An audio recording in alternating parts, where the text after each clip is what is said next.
Muy bien, vamos a pasar a la presentación ahora sí. Si tienen algún tema o algo que no quede claro, con toda confianza me interrumpen y lo comentamos. Si no se ve la presentación, me avisan.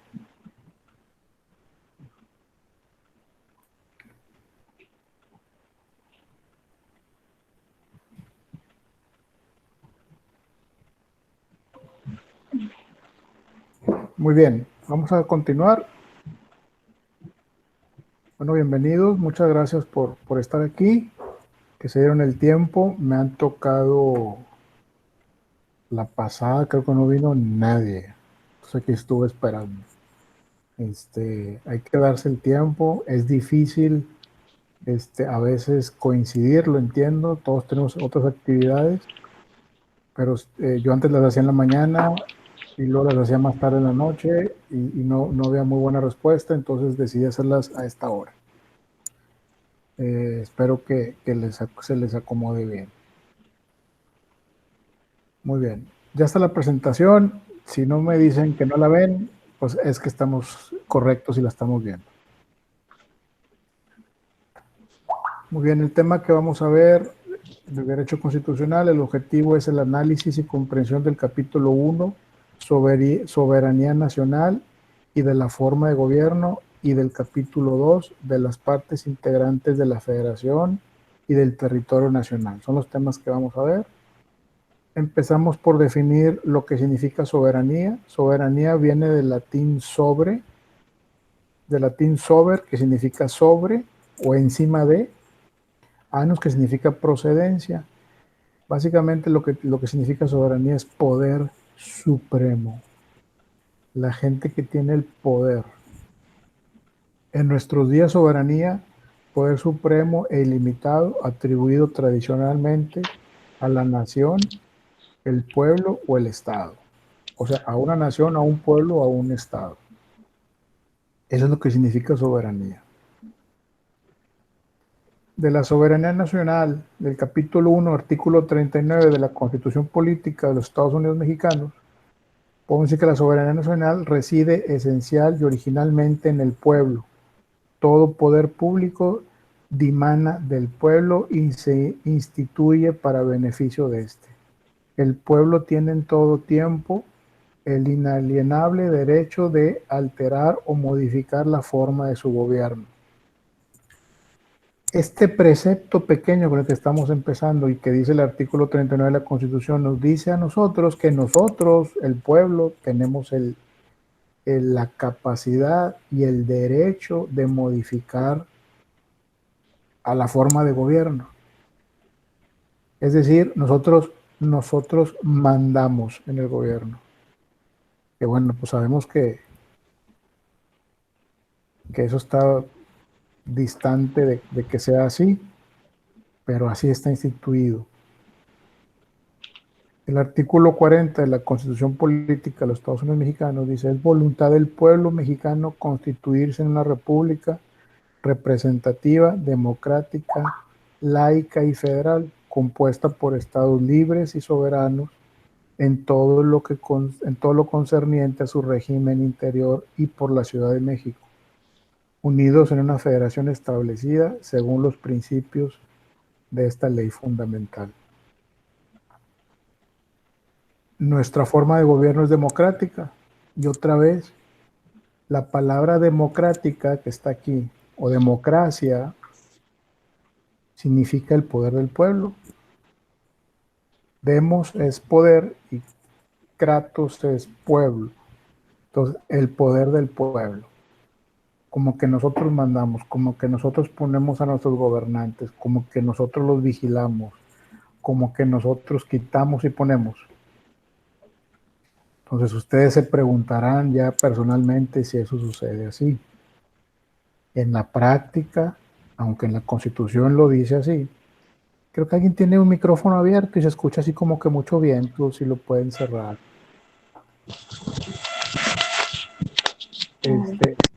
En la práctica, aunque nos da al pueblo todo el poder soberano sobre nuestros gobernantes, también es cierto que la misma Constitución nos pone diferentes formas y mecanismos para llegar a nuestros gobernantes, mecanismos muy acotados, de tal forma que se antoja difícil llegar a ellos o quitar alguno de ellos, o remover alguno de ellos, o aconsejar alguno de ellos. Sí hay los mecanismos, sí, la Constitución lo contempla, pero no son los más fáciles o adecuados para hacerlo. Siempre ocupas de alguna institución, de alguna persona, de alguna oficina. Siempre es complicado, hay que hacerlo por escrito. Ese escrito tiene que tener cierta formalidad, ciertos datos para que sea válido, etc. Perdón, pero lo hay, se puede, pero no es así como tan fácil de llegar y tocar la puerta y hacer preguntas.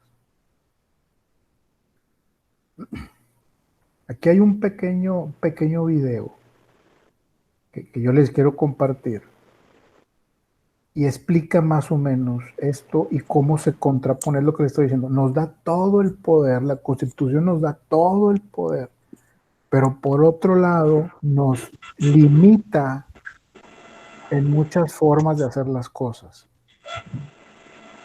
O nos está tratando de decir, por aquí vete siempre, por aquí, por aquí, por aquí, buscando siempre tener algo de control sobre nosotros, siendo otra vez que la Constitución nos da todo el poder a nosotros.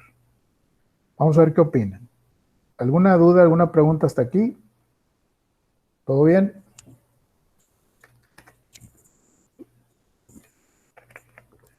Muy bien. Vamos a ver.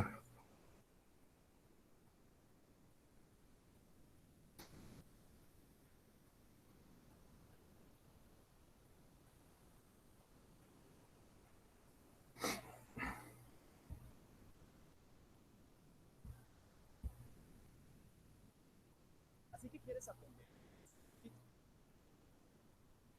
Tienes 3 mitos que son completamente falsos. 1, debes hablar mucho. 2,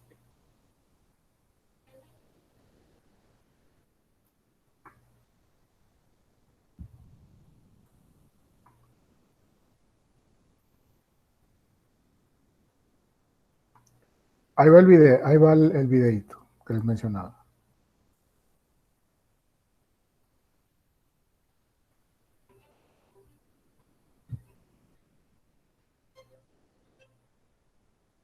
Buenas noches. A partir de que la Procuraduría General de la República presentara ante la Suprema Corte de Justicia acciones de constitucionalidad contra el gobernador de Quintana Roo, Chihuahua, el debate sobre las entidades políticas ha ido. En México, el artículo 40 de la política establece que los estados son libres y soberanos en todo lo concerniente a su régimen interior.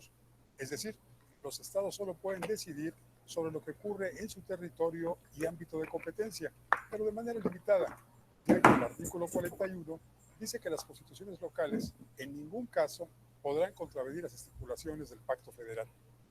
Los jueces de cada estado se arreglarán a dicha constitución, leyes y tratados, a pesar de que las disposiciones en contrario que pueda haber en las constituciones o leyes de los estados. Ahora bien, ¿qué significa soberanía en su más estricto sentido? El que ejerce o posee la autoridad suprema e independiente. Ante esa interpretación, los estados de la República están sujetos a la soberanía federal, porque dependen de esta. Luego entonces las entidades federativas lo que poseen es autonomía, porque deciden sobre cuestiones administrativas y crean leyes relativas a conflictos específicos que tienen lugar dentro de su territorio.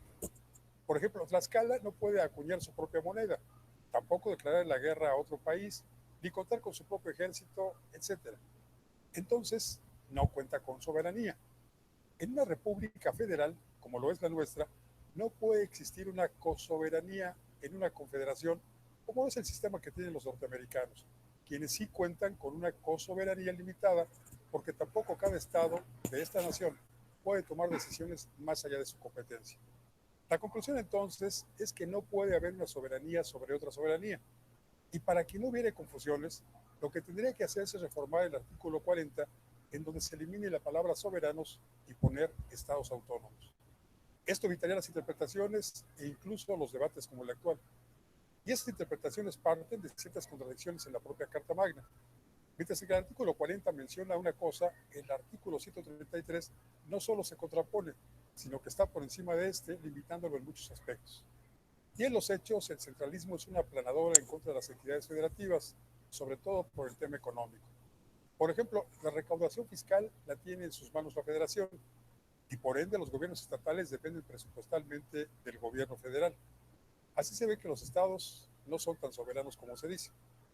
Hay que revisar estos contrasentidos constitucionales o, insisto, dar a luz una nueva constitución para el país. ¿No cree usted? Soy Paco Rodríguez, le agradezco su atención. Lo invito a reencontrarnos aquí la próxima semana. Mientras tanto, le deseo como siempre que haya buenas gracias y muchas, muchas noches.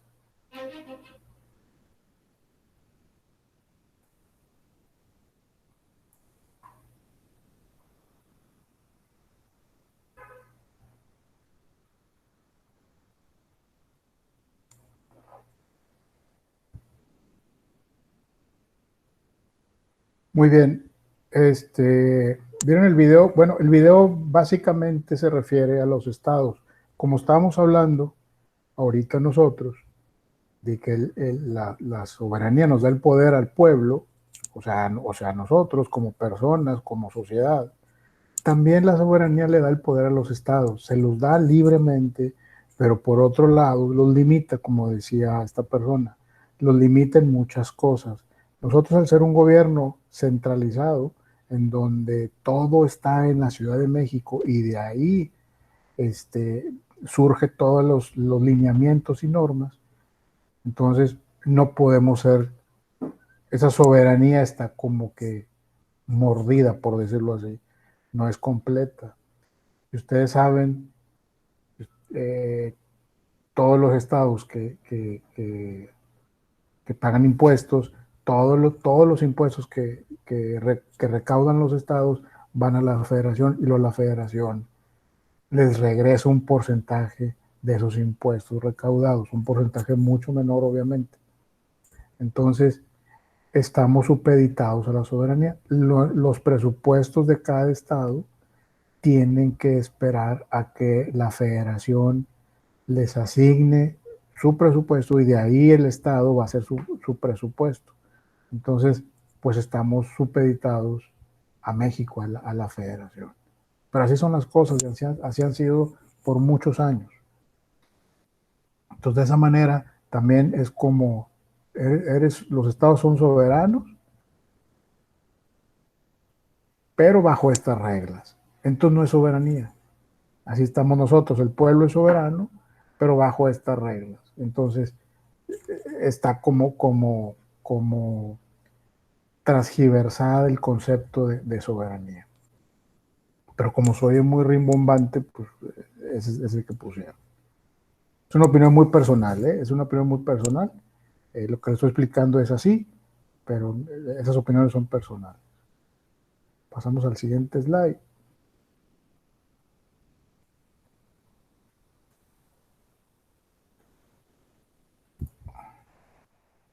Muy bien. Están viendo la presentación, ¿verdad?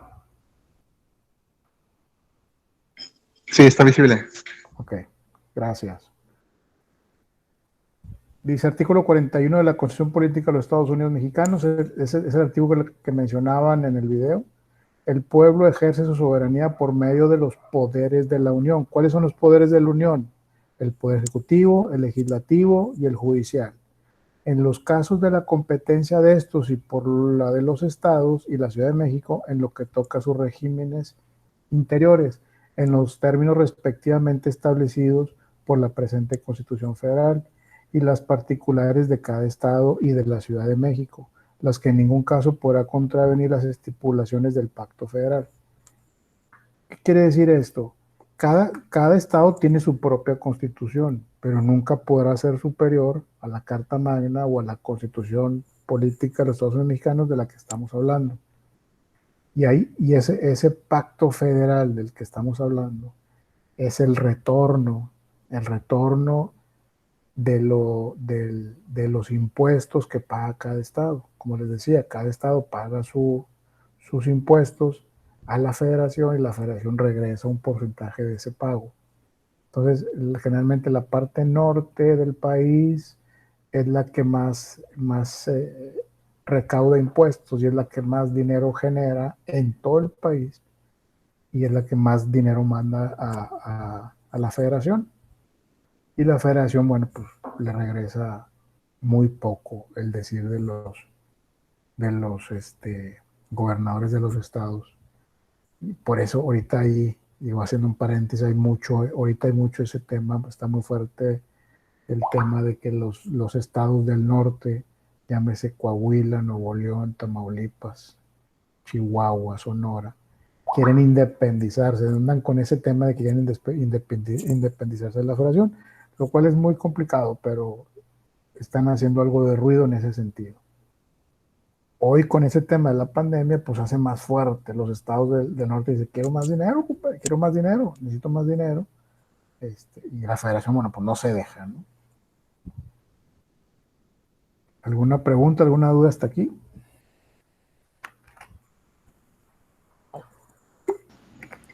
No, profe, ninguna. Muy bien. Continuamos. De las partes integrantes de la Federación y Territorio Nacional, artículo 42 de la Constitución Política de los Estados Unidos Mexicanos. El territorio nacional comprende el de las partes integrantes de la Federación, el de las islas, incluyendo los arrecifes y cayos en los mares adyacentes, el de las islas de Guadalupe y Revillagigedo, situadas en el Océano Pacífico, la plataforma continental y los zócalos submarinos de las islas, cayos y arrecifes, las aguas de los mares territoriales de la extensión y términos que fija el derecho internacional y las marítimas interiores, el espacio situado entre el territorio nacional con la extensión y modalidades que establezca el propio derecho internacional. ¿Qué significa esto? Le está dando a todo México, imagínense el mapa de México y hasta dónde es México. México no es nada más su contorno, su perímetro. México tiene en sus mares, los mares que rodean a México, México es dueño de una franja a todo el mar, ¿sí? Y abarca algunas islas, ¿sí? Sin embargo, en alguna parte de ese contorno en el mar, hay una parte que es internacional. Creo que está entrando otro compañero.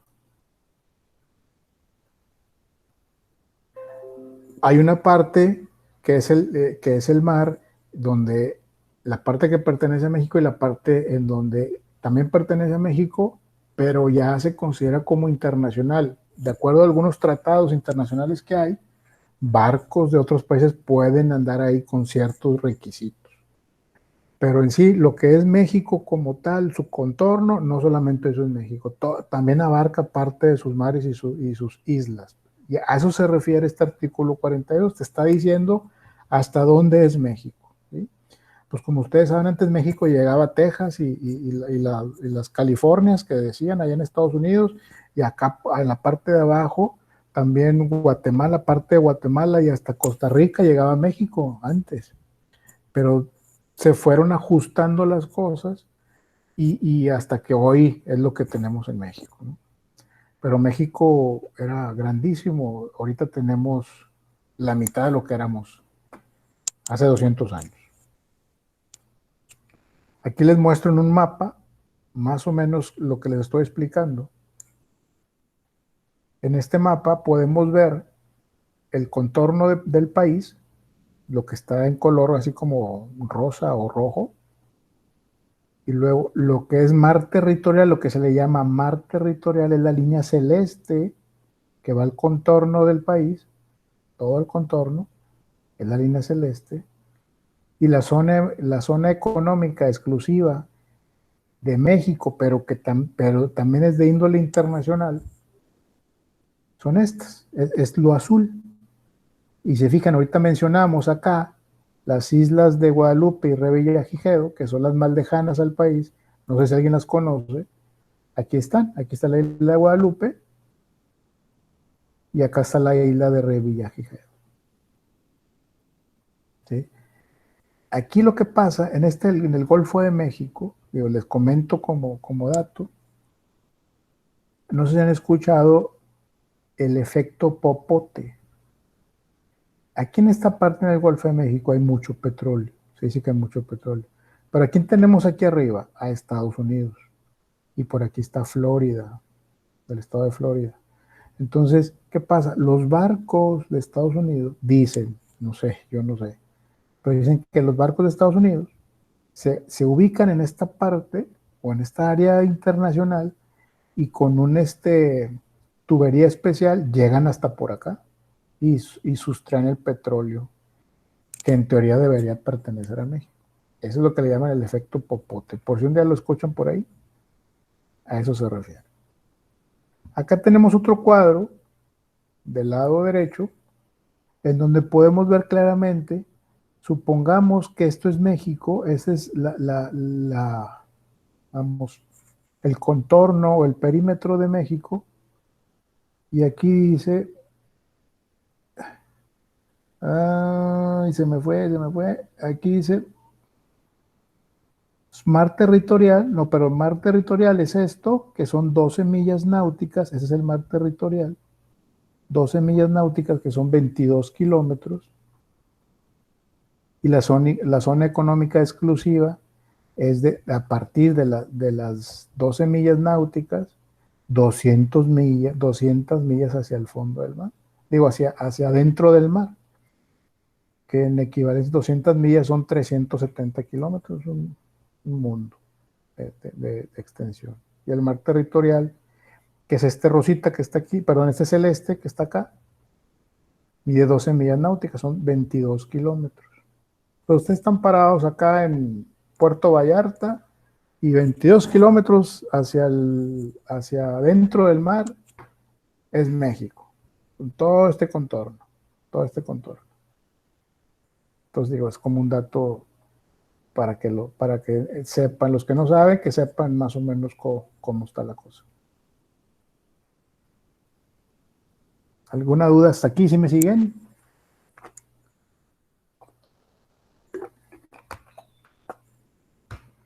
Muy bien.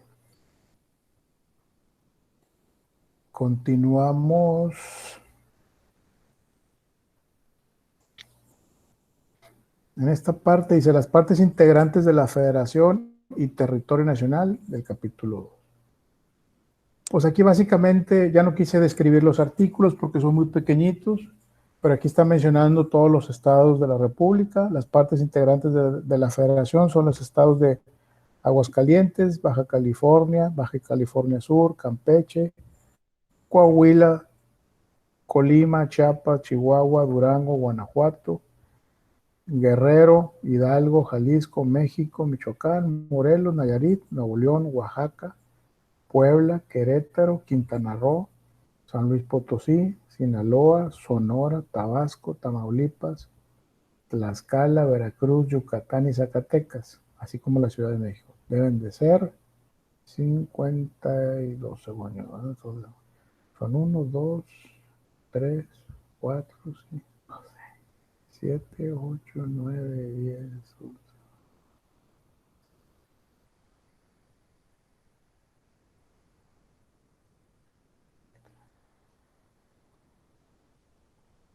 $31, muy bien.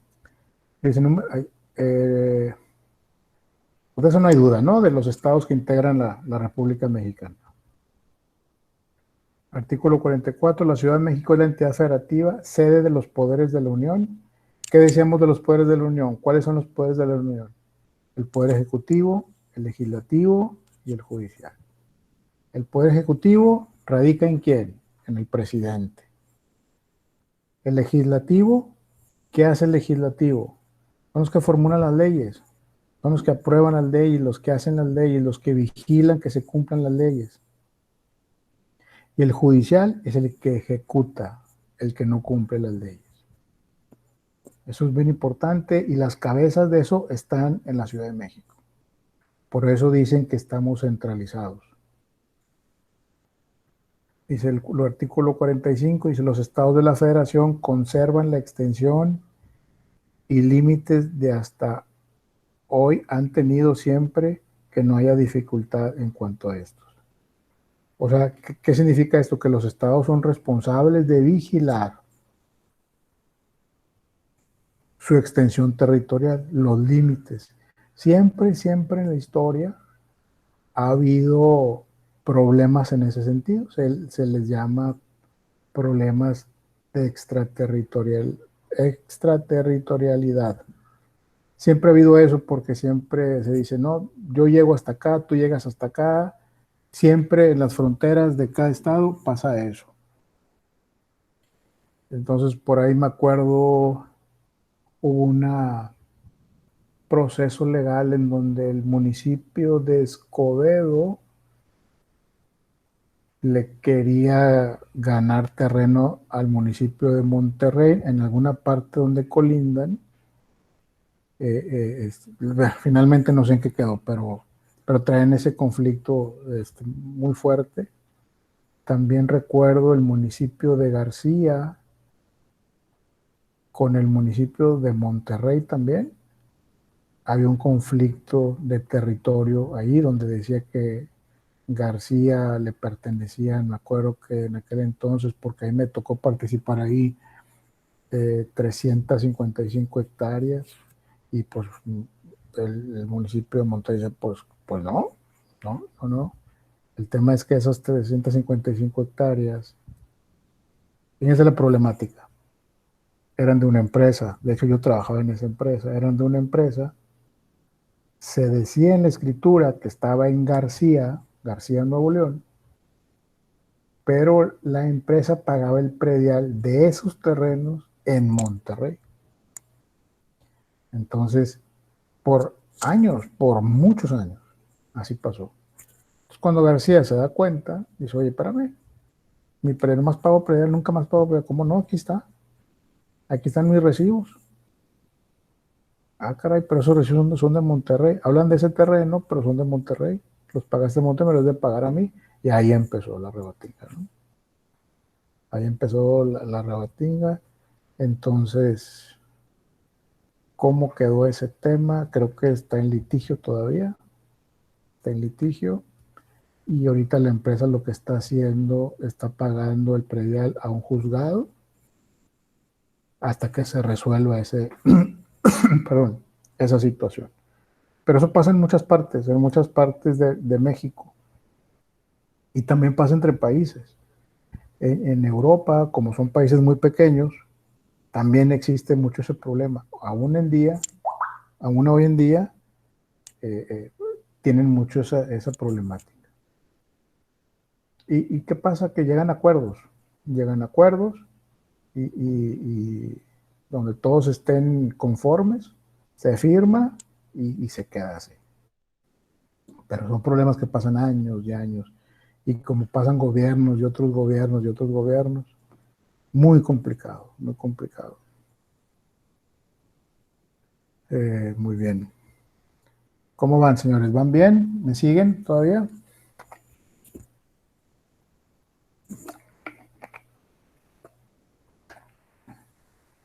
Son problemas limítrofes se llaman, no extraterritoriales, problemas limítrofes. Muy bien. De las partes integrantes de la Federación y Territorio Nacional. Artículo 46. Las entidades federativas pueden arreglar entre sí y en cualquier momento, por convenios amistosos, sus respectivos límites. Es lo que les decía ahorita. Pero no se llevarán a efecto esos arreglos sin la aprobación de la Cámara de Senadores. Es lo que les mencionaba ahorita. Llegan a acuerdos, en el mejor de los casos, amistosos. He escuchado que dicen, siempre el tema es, primeramente, el pago de los prediales. ¿A quién le vas a pagar ese predial? Entonces he escuchado que dicen, un año lo pagas a un municipio, otro año lo pagas a otro municipio, etcétera, etcétera, y así se va. Otro de los problemas limítrofes también siempre son los ríos. Las antiguas escrituras, escucho como Biblia, ¿verdad? Pero no estoy hablando de Biblia. Las escrituras donde se iba formando los terrenos en Nuevo León, decía, hasta donde llega el río es el límite de mi propiedad.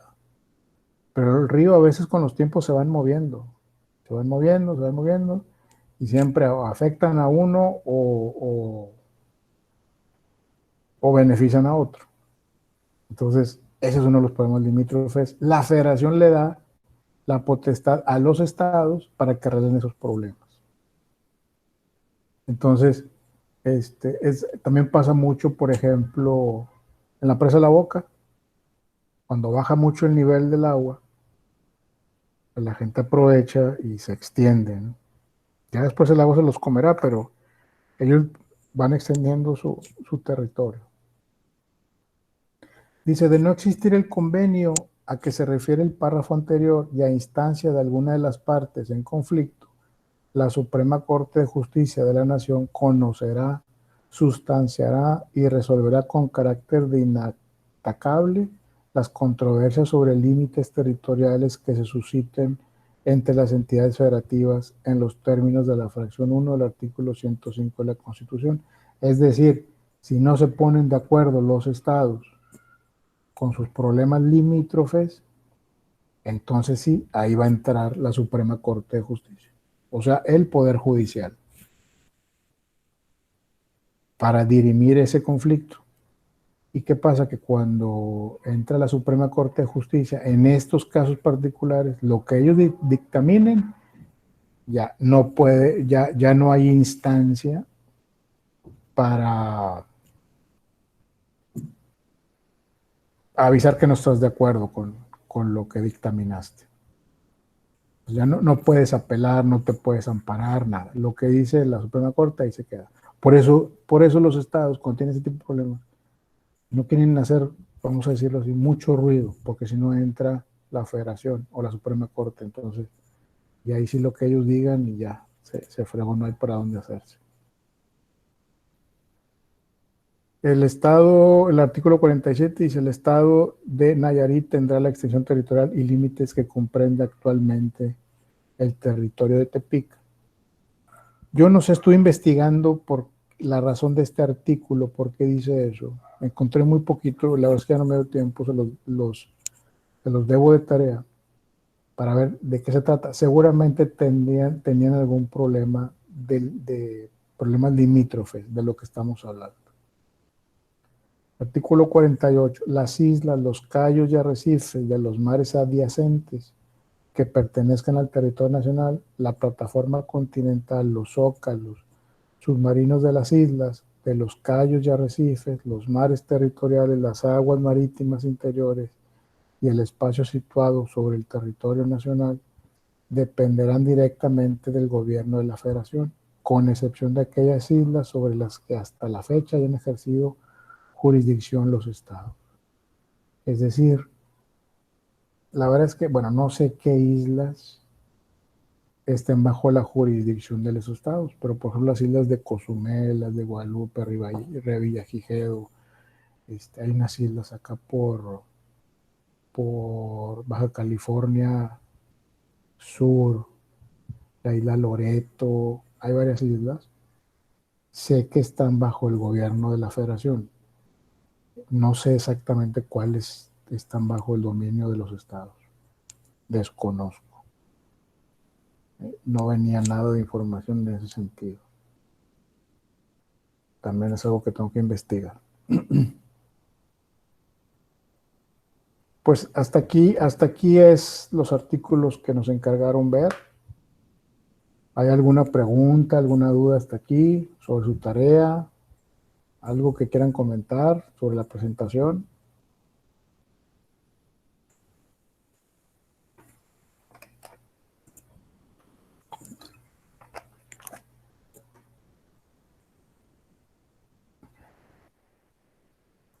Todo muy claro.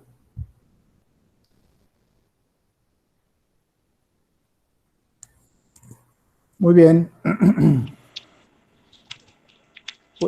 Pues con eso terminamos la presentación. 3, 6, 7. Con eso terminamos la presentación. Como quiera, yo sigo al pendiente cualquier cosa a través de la plataforma. Escríbanme, pídanme lo que necesiten. Yo estoy para servirles, cualquier duda, cualquier cosa.